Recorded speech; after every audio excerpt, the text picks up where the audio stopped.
Welcome back to Grammar Grade 12.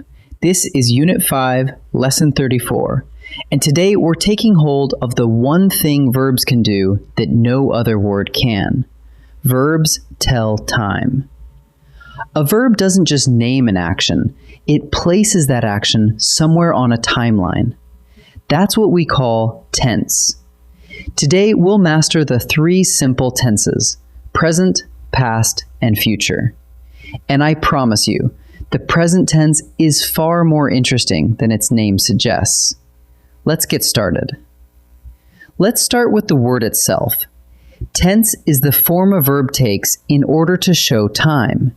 Same action, different moment, and the verb changes shape to tell you which moment you're in. Watch one verb travel. She rehearses. That's the present. She rehearsed. That's the past. She will rehearse. That's the future. Nothing about the rehearsing changed, only when it happens. That's the whole idea. One verb, three places on the timeline, and the shape of the word is what carries the information. Now the present tense, and here's the good news. It's the easiest form to build, because the present tense is simply the base form of the verb. I rehearse, we rehearse, they rehearse. The word doesn't move at all. There's exactly one exception, and it's a small one.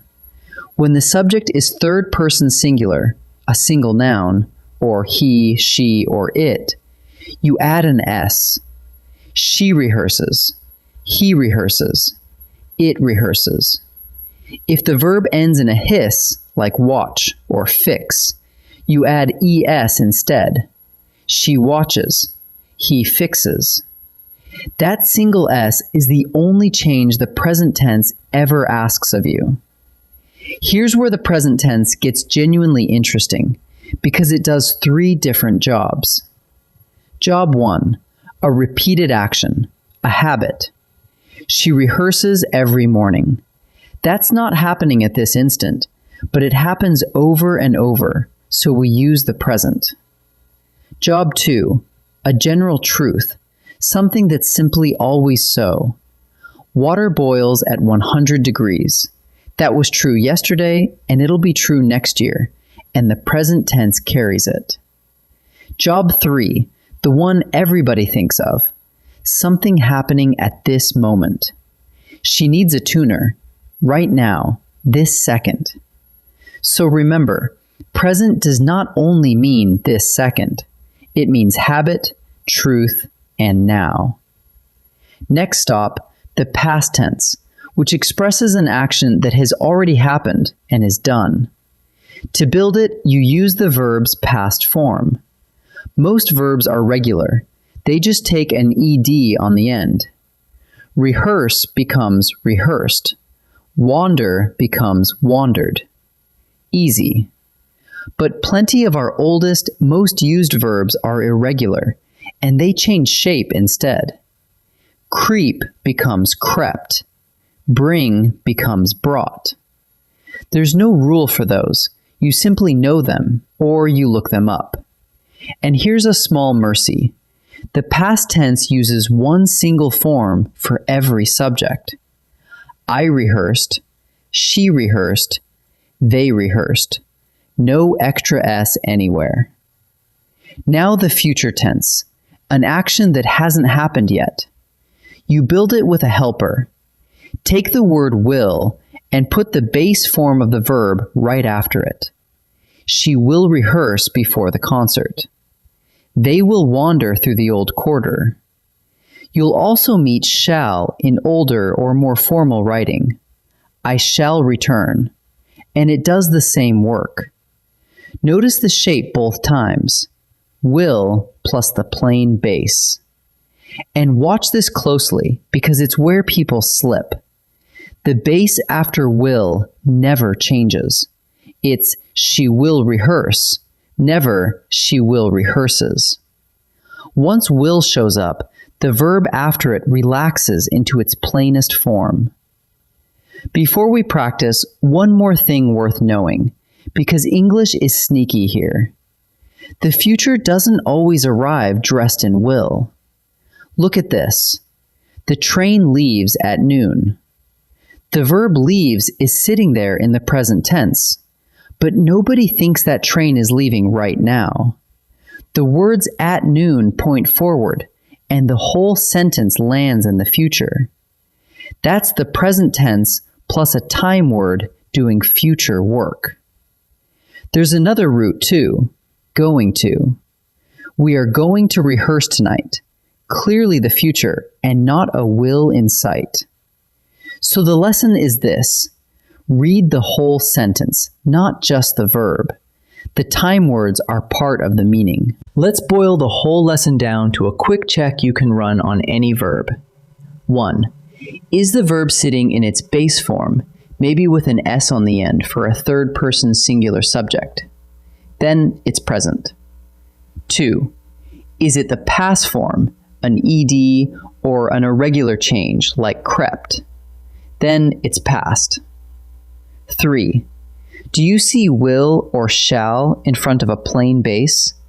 Then it's future. And finally, glance at the time words in the sentence, because as we just saw, they can quietly outvote the form of the verb. 3 questions and a glance. Ready to try some together? In this first set, I'll give you a sentence and you name the tense of the verb, present, past, or future. Pause the video and decide before I reveal each answer. The cellist tunes her strings before every performance. Look at the verb, tunes. That's the base form, tune, with an S added because the subject, cellist, is third person singular. No will, no past form. So tunes is present tense. And notice it's the habit use, something she does before every performance. The stagehands crept behind the curtain during the solo. The verb is crept. Now, crept doesn't end in ed, so it's easy to second guess. But creep is an irregular verb, and crept is its past form. The action is finished and behind us, so crept is past tense.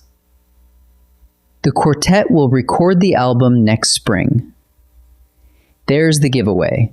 Will, sitting right in front of the plain base form, record. That's the future tense recipe exactly. And next spring backs it up. So will record is future tense. In this second set, we'll look closer. Sometimes I'll ask which job the present tense is doing, and sometimes I'll ask you to pick the correct form. Pause and choose before I answer. Sound travels faster through water than through air. The verb travels is present tense, but which job is it doing? It isn't a habit, and it certainly isn't happening only at this second. This is simply true, always, everywhere. So travels here is the present tense expressing a general truth. The ferry blank at 6 o'clock tomorrow from the verb depart. Now be careful.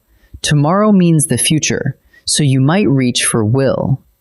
But look at the choices.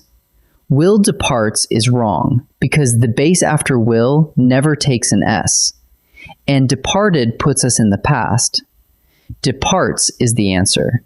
The present tense with a time word, which is a perfectly normal way to state the future. The conductor blank the orchestra at the festival next month, from the verb lead. Next month puts the action ahead of us, so we want the future. Led is the past form, so that's out. Leads would be present. Will lead is the answer. Will plus the plain base form, lead. That's the future tense. Let's gather up what we learned. First, the present tense. It's the base form of the verb, adding an S when the subject is he, she, or it. And remember, it does 3 jobs, covering habits, general truths, and things happening right now. Second, the past tense. Use the verb's past form, which is a simple ed for regular verbs like rehearsed, and a change of shape for irregulars like crept and brought. And third, the future. Will or shall plus the plain base.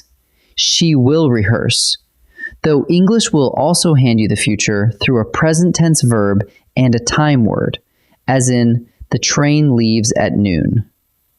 3 tenses, 1 timeline. In our next lesson, we'll add a whole new layer, the perfect tenses, which let a verb point at 2 moments at once. I'll see you there.